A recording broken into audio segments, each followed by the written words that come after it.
Time ఏమో almost 12 అవుతుంది. ఇంకా ఒకరు కూడా లేలేదు.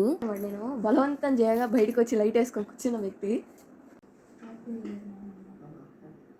Okay, happy new year. ఒకవేళ మీరు ఈ అందమైన ముగ్గును చూసి నేను వేసాను అనుకుంటే మీరు పప్పులో కాలేసినట్టే, ఎందుకంటే నేను వేయలేదు. దరిద్రం ఏ రేంజ్లో ఉందంటే వచ్చేటప్పుడంతా ఈ ప్యాంట్ మీద అంతా బురద పడింది. మామూలుగా అయితే నేను ఫీల్ అయ్యేదాన్ని అసలే కాదు, కాకపోతే ఇది బురద పడిందని తెలుస్తున్నా కూడా ప్రాబ్లం లేదు, ఎక్కడ పడితే అక్కడ పడింది, అదే ప్రాబ్లం. ఇదిగోండి వెనక్కి వెళ్దాం మళ్ళీ ఒకసారి.